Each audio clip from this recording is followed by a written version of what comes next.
Hello and welcome to episode 2 of Wrestling with Anime. I'm Paul, and with me this week is Justin. Alright, so I'll start off.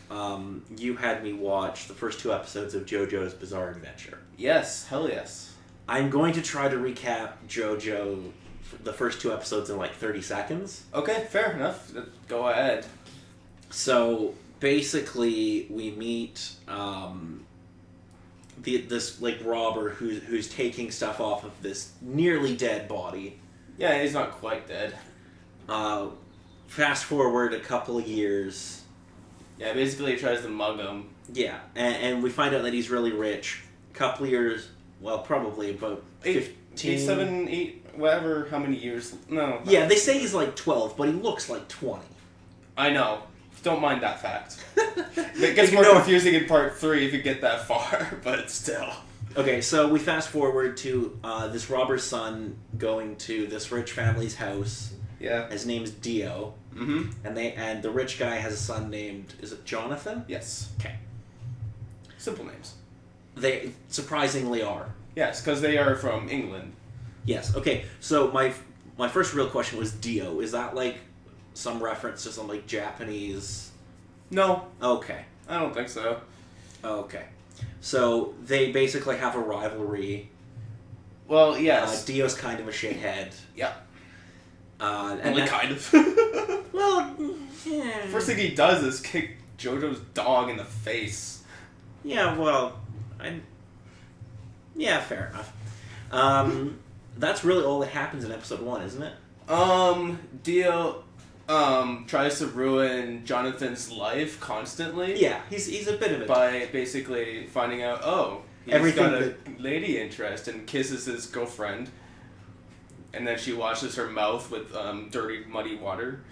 Yeah. And then they square off at the end. And they have a fist fight. Yeah. And Dio's surprised at how good Jonathan is, pretty much. And blood gets on the mask. Yes, which causes it to fall off the wall. Right. And then we fast forward 7 years in episode 2. I think it was 7 years. Yes, because, 17-year-olds or whatever look really freaking buff or whatnot. Like, yeah. Arnold Schwarzenegger buff. And somehow they're, 19 and they're graduating university. Yeah, exactly. Which, okay. One of them has a law degree at 19. Yeah. Which makes perfect sense. Sure. I mostly... In the 1800s, I don't know. Maybe it's a thing. I mostly toss that up to the time period. Maybe. I guess that's possible. So, basically, Jonathan finds out that Dio is poisoning his father. He goes to find a antidote in this seedy area of London. Gets attacked by a bunch of people. One dude who has, a bunch of blades in his hat. His name is Robert E.O. Speedwagon. You don't find this out until the 3rd episode. Speedwagon? Yes! Oh my god. And he kind of stays with the group for a while, actually. Okay. He's an awesome character. Basically, he has a big fight with a bunch of these people in an alleyway. Yeah. And we find out that the mask can turn people into vampires. Yes. Anything else happen? I forgot to mention? Well, basically, these vampires are super powerful and can basically turn people into not vampires, like zombies and whatnot. Yeah. But they're not, other than that, they're pretty much just basic vampires. Yeah, and in the sun, they basically turn to dust. Yeah, like regular vampires. As they should, not like Twilight. But they sparkle! Yeah. And and then you see the scene where Dio walks in and Jonathan has a candlelight. Oh, yeah. And he's like, I forget what he says. I've got enough information to bury you or something. Yeah, pretty much. So that's pretty much what happens in the first 2 episodes. Yep. I also gotta love the ending theme. Okay, so the ending theme I have an issue with. You do have an issue with? Why? I don't have an issue with, it's a good song. It just doesn't seem to fit with the tone. Because the show is quite serious, and then there's this, poppy, light ending theme, and it feels really weird to me. I think the reasoning being is because it's the music the artist listened to at the time as he was drawing the manga, which actually came out back like this first part came back out like at near the end of the late 80s. Okay. So this is a series that goes back like before we were born, basically. Yeah. And it's still an ongoing series, actually. Okay, so I did a little research on the show. Okay. And the first season is 26 episodes, but I also noticed that it covers the first 2 arcs of the manga. Yes, covers both Phantom Blood, which ends at episode 9, and Battle Tendency, which goes from episode 10 to 26. So is, like, the story that we watched the first 2 episodes of, is that going to end at episode 9 and then something different in 10? Or is it one story that kind of continues through? Well, basically, what happens after episode 9, I don't want to spoil too much, but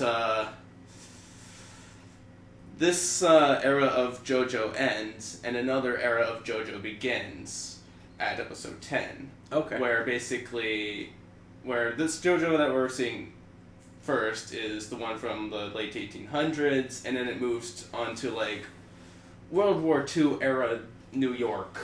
Okay, so it jumps, like, 60 years. Yeah, basically. About that. It jumps quite a bit. Okay, so is it going to be, like, a completely different set of characters? Or... Yes. Oh, okay. Although bit, some do return. Yeah. Speedwagon's actually still alive, and Arena's actually an important character too. The girl that you saw in the first episode, she's still around too. Those are like the only returning characters, sort of. There are other ones there. Dio isn't in Battle Tendency at all. Okay. But I can't say that he's alive or dead. Okay. Because he's... The weird things that happen when you become a He's vampire. he's still an important character, actually. Especially in the third part. Yeah. Okay. But sadly, the third part isn't fully voiced in English.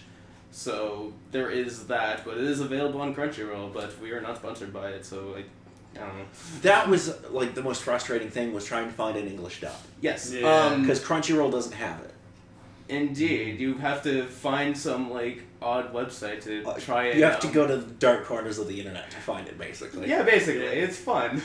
Well, alrighty. So I quite enjoyed the series. I'm probably going to try a few more episodes. Oh, yeah. That would be a good idea. You'll meet another character in the 4th episode named Zeppeli. Okay. I can't really remember his name. I guess it's some sort of reference to Led Zeppelin or something. You're going to find a lot of character names are references to songs and music. Okay. I quite liked it. It has a fun, supernatural kind of feel to it. Yeah. I don't know. There's just something about it. I thought the story was interesting, especially if this one's gonna end in 9 episodes. It's a nice tight story that doesn't drag itself out too long, which is an issue I've had with a lot of anime. Yeah. I mean, granted, this series does go on quite a bit. Like, the first part, it's not much of a journey. Like, it just goes, like, from one place to basically Dio's castle that he ends up being in eventually. Okay. It's gonna be interesting, I'll tell you that much. But the next part starts in New York, and then ends up in Mexico, and then all the way to, I don't really remember where, but basically the villains in that part are basically what are called the Pillar Men, and it has to do with basically the mask and where it originated. I kind of figured the mask is going to be a big thing throughout the series. Yes, throughout this first 2 parts, the mask is important. Oh, okay. Third part, something really changes. Alrighty. Well, I quite enjoyed it. I'm going to give it a few more episodes. Alright, cool. I don't really have a whole lot to say other than I quite enjoyed it. And the animation is very nice. Oh, yes, for sure. Definitely. Alright, about this wrestling match. You watched 2 wrestling matches. Which one do you want to talk about first? Let's talk about the cage match. Okay, so you watched the triple cage match. The triple-decker cage match from WCW Nitro. I don't remember exactly what day it was. It was in 2000, though. And it had a whole bunch of people in it. And go ahead, Justin. So, it starts off with a couple guys in this triple cage match. Yeah, it starts off with Sting and Jeff Jarrett. Okay, I don't really know any names, so yeah, I know that's going to be part really of the fun for me. Terrible.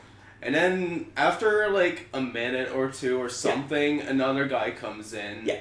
And then another guy comes in another minute later or so. Every like 2 minutes, another person enters until. And then there's a hockey player that came in, and there's okay.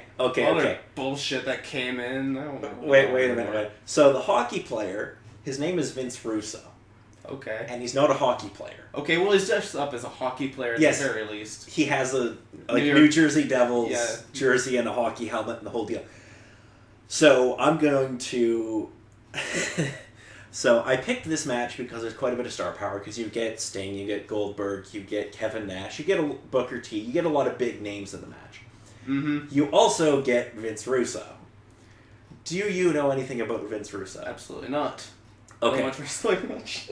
Well, Vince Russo is rather infamous, so I figured you might have saw a meme or a clip online about Russo. Mm. So Vince Russo was not a wrestler. Okay. Vince Russo was the writer. Oh boy. He was the one booking the show. Oh my god. So, yeah, and he put himself in a world title match. Why? He also booked himself to win the world title, and he booked David Arquette to win the world title as well. Yeah, you know, the actor David Arquette, he was a WCW champion.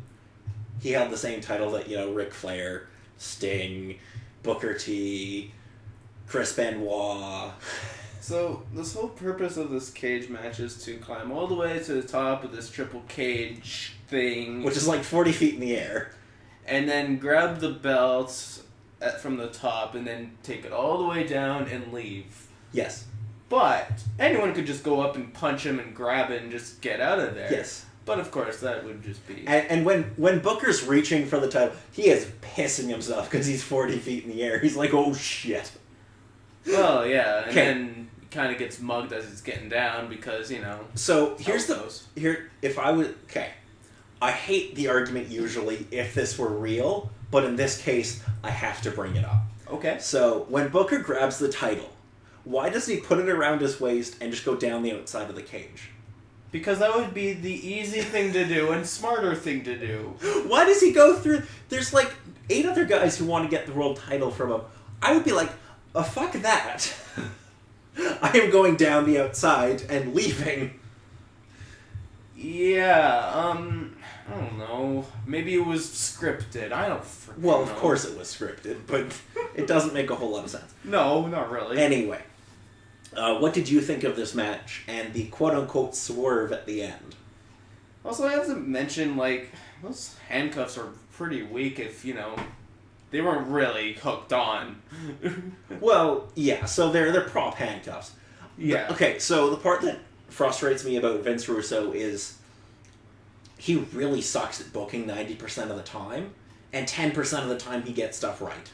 Like, Goldberg breaking the handcuffs, that is such pure pro wrestling, like, that's really good.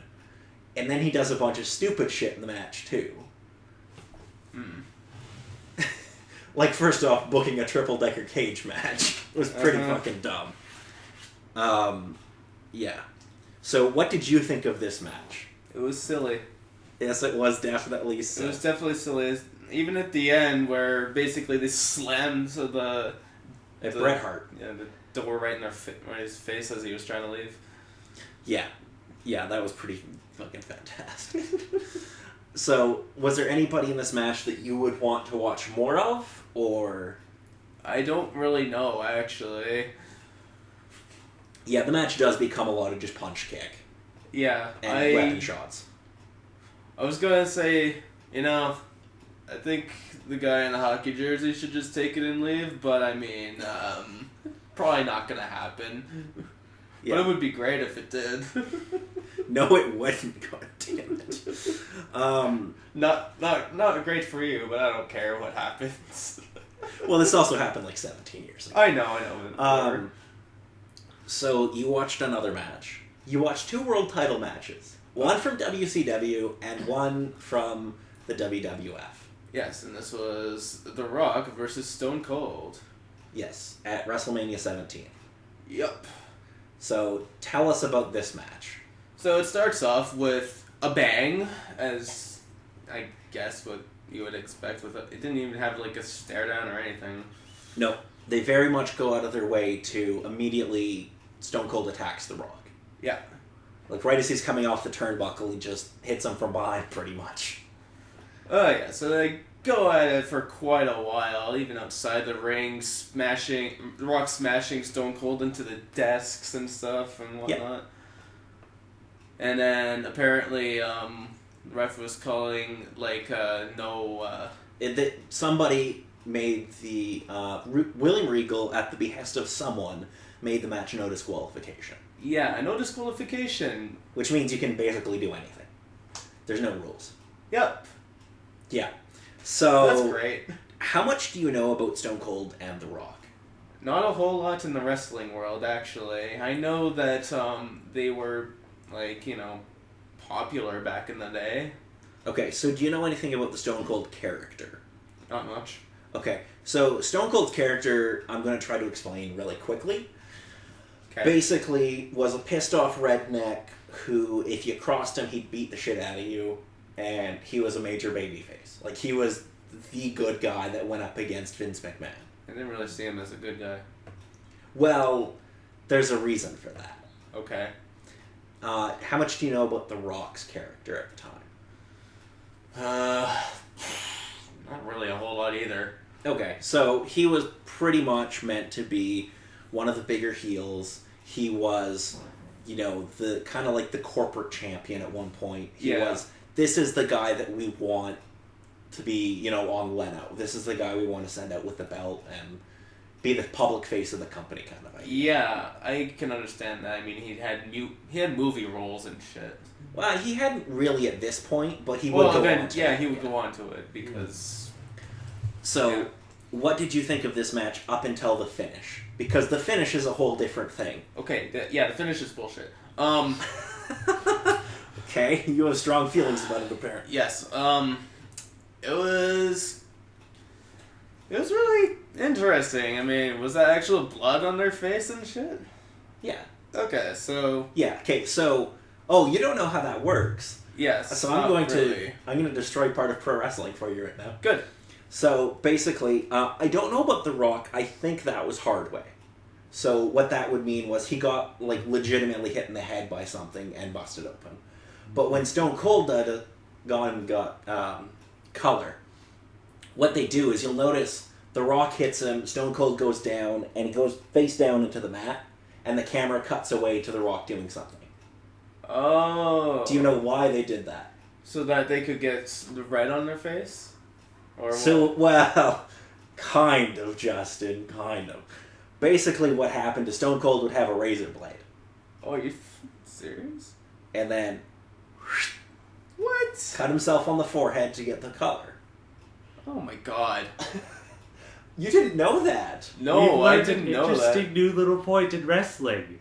It's It now adds another notch to how insane some of this stuff can Well, get. yeah, I mean, I know it's fake, but geez, they don't have to actually cut themselves. Yeah, the blood is real. Oh my god. I'm going to have to show you a picture of Dusty Rhodes someday. Oh, so you can see his forehead. That's so stupid. There's a reason that it's not done in most major promotions anymore. Probably because it's blood and actual blood. Well... And self-injury sort of stuff. Well, also, imagine what your forehead would look like after a 20-year career. Mm-hmm.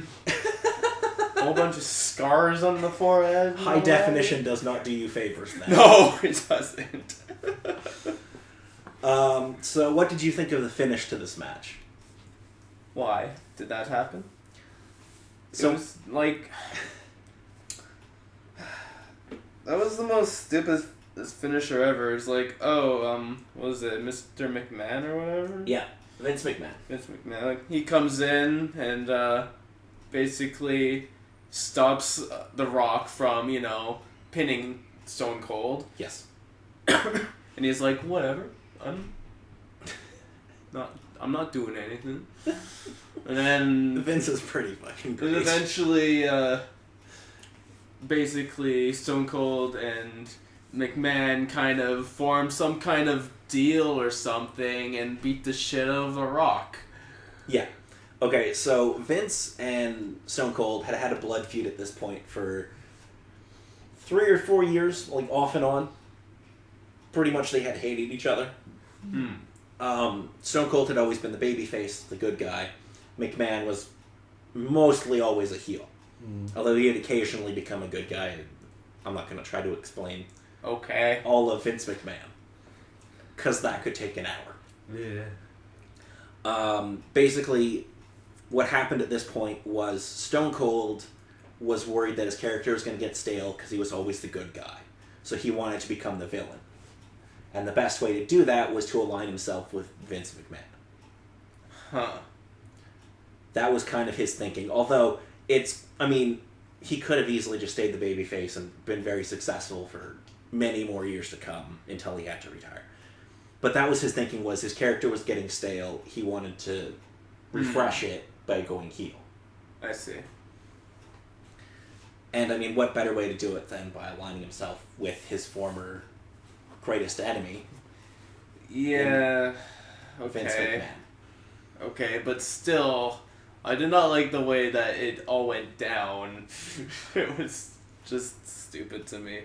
Yeah, it is kind of a lame finish, especially if you consider this is the main event of WrestleMania. Yeah. It ends with a whimper, in some ways. I do love JR's commentary when it happens, though. He sold himself to the devil. He's shaking hands with Satan himself. By God! I know I've said it like 5 times already, but he's shaking hands with the devil. JR is amazing. You will not make fun of him. I love Paul Heyman in this. He's the other commentator. Oh, he has some great moments. You should definitely watch any match that Paul Heyman has commentary on, because he's pretty entertaining. So overall, what did you think of this match? It was overall a decent enough match. It went down pretty hard, but it was overall okay. Okay, so my next question would be, would you want to watch more of Stone Cold or more of The Rock? Probably would rather watch more of The Rock. I'm sure there's a reason why he was more of the public figure of wrestling at that time. Potentially? I don't know. Him and Austin would have been pretty much neck and neck in popularity. The Rock obviously went on to have greater success in Hollywood than Austin did. True. Part of that probably because Austin, he was never going to be a great actor. He didn't have the same kind of... he had charisma, but he had a different type of charisma than The Rock. The Rock, he had a greater Hollywood role. Austin was always more of a wrestler. Yeah, okay, that makes more sense. Just as a tiny particular point, I came across a little bit of knowledge that Rock, during the start of his career as a wrestler, actually started as a face. Yeah. But most likely transferred more over into a heel, yes. Whether it be change of character or going in a different direction of while he was working with that sort of stuff. So basically what happened was Rock came out originally as a babyface, like you said. He had a really stupid haircut and a really stupid outfit. No, I saw the footage of it. It was a little ridiculous. He had hair? He did. He had this weird, I don't even know how to explain it. It was an afro of some sort? Kind of, but the sides were shaved off. Oh. So it's just kind of poofy on top. Poofy on top. Yeah. So basically what happened is the company was like, we're going to get 100% behind Rocky Johnson, which was his name at the time. Yeah. And we're going to push him to the moon, basically. And the crowd did not like that. Because they were basically saying, the company was very much having the announcer say, this guy is the future of the company, yada, yada, yada. Obviously, he evidently became that, but it was very much to the point where it pissed the fans off enough that they started chanting, die, Rocky, die. And thus it would most likely come to the point it's like, okay, turn heel, go for it. Huh. Which is basically what happened, where he got a microphone and he just die, Rocky, die? Well, fuck you. And it was a pretty great kind of... Obviously, he couldn't say fuck you because they were on national television, but... Yeah. Wasn't it pay-per-view that they would have been on anyway? No, not when they did the heel turn. That would have been on an episode of television. Okay. Yeah. Fair enough. So, what do you think of pro wrestling, Justin? It's completely bonkers. Sure. It has interesting moments of stupidity. I'll say that. Yeah, so I very much, for you, picked stuff that was, like, especially the triple-decker cage match. It's ridiculous and silly, and I figured you'd like that part of it.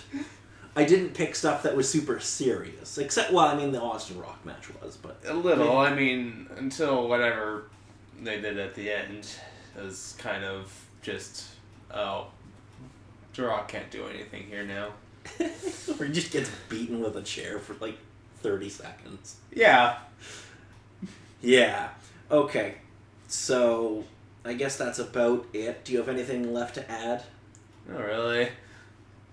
Alrighty, well that's been episode 2 of Wrestling with Anime. I'm Paul. And Justin. Wrestling is weird. And that was David too. Apparently, he's here. He did a run-in.